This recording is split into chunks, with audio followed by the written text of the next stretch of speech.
বর্তমানে দেশের অবস্থা খুবই খারাপ, আপনারা কম বেশি সকলেই জানেন।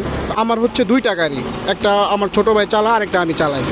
তাকে 1,000 টাকা মামলা দিছে, তার কারণ হচ্ছে গাড়িটা তার বড় ভাইয়ের নামে। আমিও সেখানে আসছি উপস্থিত। যাই হোক, আমাদের ইউনূস স্যার খুব সুন্দর সিস্টেম করছে, যাদের হেলমেট তারপর কাগজপত্র সব ওকে আছে তাদেরকে ফুল ট্যাঙ্কি করে তেল দিচ্ছে। এটা হচ্ছে শান্তিগঞ্জ।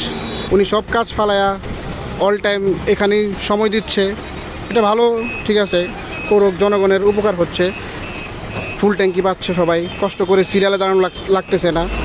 কিন্তু কথা হচ্ছে আমার নামে কাগজপত্র গাড়ি, আমার ছোটো ভাইয়ের ড্রাইভিং লাইসেন্সও আছে, সব কিছু থাকা সত্ত্বেও এই মামলাটা দেওয়া কি ঠিক হয়েছে কিনা আল্লাহ জানে। এখন আপনারা কি বলেন? আমার হয়তো বা এই বিষয়ে নলেজ নাই, আমি 2009 সাল থেকে বাইক চালাই, আমার নলেজ নাও থাকতে পারে, কারণ শিক্ষার কোনো শেষ নাই মানুষের।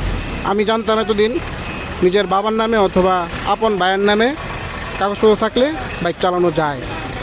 তো যাই হোক, তারে বললাম মামলা দেন না, যেহেতু আমি আসছি সাথে উপস্থিত, তাহলে আমার যেহেতু আমার নামে কাগজ আমি তেল নিই। বাট উনি দেয় নাই, বলছে মামলা আগে জরিমানা করেন তারপর তেল ভরেন। তো এটা কি উনি ঠিক করতেছে কিনা? উনি বলতেছে এই আইন নাই বাংলাদেশে, কিন্তু আমি বাংলাদেশের বিভিন্ন অঞ্চলে ঘোরাফেরা করার পর যখন এরকম দেখছে যে বাপ ভাইয়ের নামে কাগজ, তখন পুলিশ অফিসাররা ছেড়ে দিছে। আপন বড় ভাই, তারপর হচ্ছে নিজের বাবার নামে যখন কাগজপত্র দেখছে তখন পুলিশ অফিসাররাও ছেড়ে দিছে।